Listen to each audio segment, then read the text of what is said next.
पहला मतलब बिहार का क्या, मुझे लग रहा है इंडिया का पहला इंडियन मेड होगा जिसमें सारा सामान इंडिया का है। और जो आप आए थे मेरे पास तो मेरे को बिलीव नहीं हो रहा था कि ह्यूमनॉइड यहाँ पे डेवलप कर सकते हैं लोग, लेकिन जब देखा उसका आप लोगों ने भी देखा है तो ये बिहार के लिए बहुत बड़ा एक बहुत अच्छी बात है। नमस्कार, आप देख रहे हैं न्यूज़ फोनेशन में हूं आपके साथ नरोत्तम सिंह। सीमेज इंस्टीट्यूट के द्वारा बिहार का पहला ह्यूमनॉइड रोबोट मशीन का उद्घाटन किया गया। इस कार्यक्रम का उद्घाटन आर्यभट्ट ज्ञान विश्वविद्यालय के वीसी और जो सीमेज इंस्टीट्यूट के निर्देशक हैं नीरज अग्रवाल, उनके द्वारा किया गया है। क्या कुछ जानकारी दे रहे हैं कार्यक्रम को लेकर आर्यभट्ट ज्ञान विश्वविद्यालय के जो वीसी हैं और सीमेज इंस्टीट्यूट के जो निर्देशक हैं, सुनिए आप इस वीडियो में।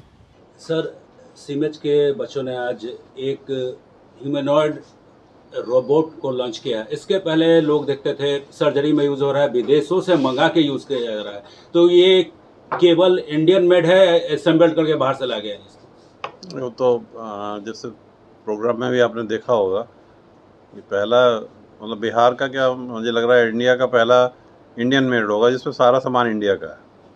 और जो आप आए थे मेरे पास तो मेरे को बिलीव नहीं हो रहा था कि ह्यूमनॉइड यहाँ पे डेवलप कर सकते हैं लोग, लेकिन जब देखा उसका आप लोगों ने भी देखा है तो ये बिहार के लिए बहुत बड़ा एक बहुत अच्छी बात है कि जो आईआईटी और अदर इंस्टीट्यूशंस जो कर रहे हैं और उनका मैंडेट में है। सर, बात यही पे सोचने की आ जाती है, जो आईआईटीएन कर रहे हैं तो सीमेज आखिर ऐसा क्या किया कि यहाँ के बच्चे बना दिए रोबोट?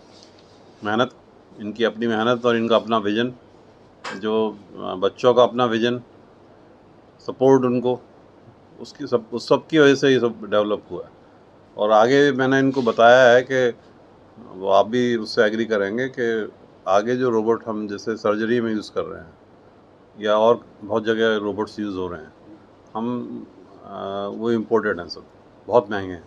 हम ये इनको नॉलेज हम देंगे कि आप इस तरह का रोबोट बनाएं तो इतना ही काम करे, लेकिन वो इंडस्ट्री के लिए काम करे ताकि इंडस्ट्री उसको इनसे ले और उसके लिए पैसा दे, उसकी रॉयल्टी दे, तो वो बच्चों को फ़ायदा होगा ना उसमें, और आगे वो उनका विजन बढ़ेगा, कंपनियां लेने आ जाएंगी। बच्चे जब रोबोट का उतना पर्टिकुलर डेवलप कर लेंगे, जैसे पहले सॉफ्टवेयर डेवलप करते थे तो सॉफ्टवेयर के प्रोग्राम आते थे कि इतना प्रोग्राम आप अमेरिका से भेजा जाता था कि इतना प्रोग्राम आप डेवलप कर दीजिए। उसी तरह से रोबोटिक्स भी है। रोबोटिक्स को इंडिया में बढ़ाने में, बिहार में तो खैर अभी नई चीज़ हो गई, this is a new mile, मतलब मील का पत्थर साबित होगा ये आज जो ये बनाया गया है। तो सीमेज के बच्चों के लिए क्या कहना चाहेंगे सर? मेरी ब्लेसिंग्स हैं, यूनिवर्सिटी पूरा सपोर्ट है, और जिस तरह की भी हम इनपुट्स, मेरी डिस्कशन हुआ है बाहर के इंस्टीट्यूशन से भी हम इनको कोलैबोरेट कराएंगे, इवन इंटरनेशनल इंस्टीट्यूशन से, जो ये कहेंगे, ये बताएंगे कि हमें किस तरह के रोबोट्स या आगे की मशीन्स तैयार करनी।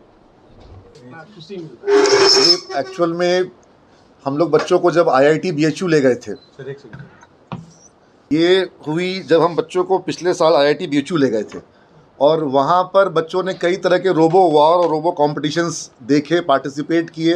रोबोटिक्स का कोर्स वहाँ पर भी हुआ। पहले भी रोबोटिक्स हम पढ़ा रहे थे, लेकिन जब आप इंटर कॉलेज में जाते हैं, आईआईटी लेवल के इंस्टीट्यूशन में जाते हैं, और वहाँ पर आप पूरे इंडिया के रोबो आ रहे हैं और उनके बीच में मुकाबला हो रहा है कि कौन सा रोबो क्या काम करके दिखा पा रहा है। तो मैंने ट्रेन में ही, हम लोग ट्रेन में 3 बॉगी थी हमारी पूरी बच्चों से भरी हुई, और तीनों बॉगी के बच्चे आ गए एक बॉगी में। हमारे पास वो साउंड सिस्टम था जो अभी आज हमने गिफ्ट किया बालिका विद्यालय के बच्चों को, तो मैं उस पर बच्चों से बात कर रहा था, और वहीं पे मैंने बोला कि हम लोग को अपना रोबो बनाना है। जो तुम लोग रोबो देख करके आए हो अभी आईआईटी में, और जो अलग अलग वहाँ पर इंस्टीट्यूशन के रोबो आए थे, वो हम लोग को बनाना है। हमारे बच्चों ने बोला कि सर हम लोग करेंगे, हम लोग तुमको सब सामान हम देंगे, जैसे जैसे जो चीज़ करना हो। और हमने फिर सब तरह से किया कि क्या क्या सिस्टम रोबो में हो सकता है। तो रोबो चेहरा पहचान सकता है, रोबो पढ़ा सकता है, रोबो योगा करा सकता है, रोबो रंग के सामानों को छाट सकता है कि लाल रंग का इधर और ब्लू रंग का इधर। इसमें सब हमने किया है। इसमें कलर सॉर्टिंग है, इसमें आपको ये मतलब सब कुछ बता पाता है, इन्फॉर्मेशन जितना इसको हम डाल रहे हैं वो बता पा रहा है। प्लस ये अब AI इनेबल्ड है, मतलब ये खुद ही इंफॉर्मेशन जो है इंटरनेट से ग्रैब करके वेरीफाई करके उसको फिर वो बता सकता है। जो जीपीटी जो हमारा जो आजकल जो है चैट जीपीटी 4 जो है वो इनेबल्ड है ये रोबो, यानी उसमें जितना इन्फॉर्मेशन है वो पूरा इन्फॉर्मेशन इसमें भी है। आप इससे जावा प्रोग्रामिंग पूछ लो ये बता देगा, पाइथन प्रोग्रामिंग पूछ लो ये बता देगा। अब समझे मेरी बात को? तो ये सारे फंक्शंस इसके अंदर में, अब इसमें डांसिंग फीचर में डलवाया कि बच्चों ने कल रात में ऐड किया। अगर आप अभी जाएंगे ऊपर और बोलेंगे अंधेरा में इस रोबो को डांस करवाओ, तो आप देखिएगा उसकी लाइटिंग जो उसके अंदर में है वो म्यूजिक भी खुद ही बजाएगा और खुद ही डांस भी करेगा। मतलब he become a DJ, this robo will become a kind of a DJ for a party. ये म्यूजिक भी बजा रहा है, ये लाइटिंग भी दे रहा है, एक रोबो के अंदर में वो सारा फीचर डाल दिया। सर बच्चों ने कितने दिन में तैयार किया और क्या कहाँ के पार्ट्स लगे हैं, कितना? मैं बता देता हूँ। मैकेनिकल जो इसका पोर्शन है उसमें थोड़ा टाइम लगा हम लोग को, प्लस हमने बॉम्बे से एक ट्रेनर को क्वालिफाई, जो मिस्टर वासुदेव हुलावले जो ट्रेनर है, हमने उनको इसमें इंगेज किया। पार्ट्स सारे हमने बैंगलोर से भी मंगाए हैं, इसमें बॉम्बे से भी पार्ट्स आए हैं इसके अंदर में। यहाँ तक कि इसके अंदर में हमने जो कुछ पार्ट्स है वो अपने पटना में खुद से, जो उसको कहते हैं ना लोहे को वो करवा करके, मतलब उसको थोड़ा सा अपना फोल्डिंग वगैरह करवा करके साइज शेप में दिलवाने के लिए उसके हैंड में आपने देखा होगा जो अंगूठा वगैरह है वो सब पटना में बना है। क्योंकि ये रोबो जो है ये इंडस्ट्रीज़ में बहुत सा काम आसान कर सकता है। ये इंडस्ट्रियल, जैसे मैं आपको बताऊँ, जब बच्चों को हम फतुआ इंडस्ट्रियल एरिया ले गए, आप लोग बिहार के हैं ना, फतुआ में एक यूनिट है वो वहाँ पे मेडिकल बेड्स बनाती है और वो लोग रोबो का इस्तेमाल कर रहे हैं। वो चाइना का रोबो है और वो चाइनीज़ रोबो हैंड है और करीब करीब वो 8 फुट का हाथ है। रोबो का हाथ 8 फुट का है और वो पूरे बेड को फोल्ड करता है, वेल्ड करता है। उसमें जहाँ जहाँ जितना प्रोग्राम किया जाता है, हमने देखा उसको बाकायदा सी प्रोग्रामिंग से उसको प्रोग्राम किया जा रहा था रोबो को। तो मेरे को तो जहाँ प्रोग्रामिंग आएगा तो मेरा रोल आ गया वहाँ पर, क्योंकि मैं तो कंप्यूटर साइंस पढ़ा रहा हूँ। तो मैं देख रहा हूँ कि अब जो प्रोग्रामिंग है वो सिर्फ और सिर्फ कंप्यूटर के लिए या मोबाइल के लिए नहीं हो रही है। अब ये IoT का दौर है। आपके दरवाजे में प्रोग्रामिंग है, दरवाजा का लॉक, आप बेटा जो है पापा का फ़ोन आता, घर पे हैं, तुम कहाँ हो, पापा घर खोल देते हैं, मोबाइल से घर खोल देगा। तो अब ये सिस्टम आ गया, मेरे बच्चे बना चुके हैं ये, मैं आपको बता दूं बाय द वे। घर का AC ऑन करना है, मोबाइल से ऑन करना है, कर सकते हैं। लाइट को मोबाइल से ऑन ऑफ करना है, आप कर सकते हैं। मतलब लाइट में इंटरनेट रहेगा। तो ये इंटरनेट ऑफ थिंग्स का दौर है। तो अब आपको इसमें मैकेनिक्स को, इलेक्ट्रॉनिक्स को और उसके अलावा AI को, इन सब चीज़ों को जोड़ करके आपको अब डेवलप करना होगा। जैसे ये रोबो जो है, इसको हम प्रोग्राम कर देते हैं कि आपको अभी 10 मिनट तक आगे बढ़ना है, तो 10 मिनट तक बढ़ता रहेगा। लेकिन उसमें AI आ गया है, सेंसर आ गया है, आप सामने आइएगा तो रुक जाएगा। भले उसका हम कोड नहीं डाले हैं, लेकिन जैसे चूँकि सेंसर का कोड सुपर पावर कोड है, वो हमेशा सारे कोड के ऊपर में वर्क करेगा। तो इस तरह से ये AI इनेबल समझदार रोबो हो जा रहा है। इसको आप मतलब थोड़ा थोड़ा समझदारी इसके अंदर है, फुल्ली समझदार तो आने में समय लगेगा, लेकिन वो आएगा, जो आप लोग फिल्मों में देख रहे हैं। क्योंकि जो रजनीकांत के फिल्म में दिखाया गया कि वो रोबो जो है वो खुद ही अपने आप को और वर्जन 2 बना रहा है, दैट इज़ नॉट इम्पॉसिबल। वो इम्पॉसिबल डायरेक्टर ने बहुत सोच के आगे का दिखाया है, लेकिन जो दिखाया है उसके पीछे एक सर्टन बेस है। अब शाहिद कपूर की पिक्चर के बारे में हम कमेंट नहीं करेंगे, वो थोड़ा ज़्यादा एडवांस हो गया। लेकिन अभी जो रजनीकांत की मूवी में जो दिखाया गया है वो भी ज़्यादा है, लेकिन हाँ उसमें कहीं ना कहीं उसने फिजिक्स को उसको जस्टिफाई करने का कोशिश शुरू में किया था। उसमें खर्च कितना लगा होगा सर, कितना समय लगा? टोटल अगर सब चीज़ का खर्चा जोड़ेंगे, बच्चों की मेहनत का कोई मूल्य नहीं हो सकता है। सिर्फ मटेरियल का अगर हम कॉस्ट जोड़ेंगे तो ये करीब करीब हमारे को 11.5 लाख का खर्च आया है इसमें। हाँ, क्योंकि इसमें जैसे एक चिप लगा है वो NVIDIA का चिप है।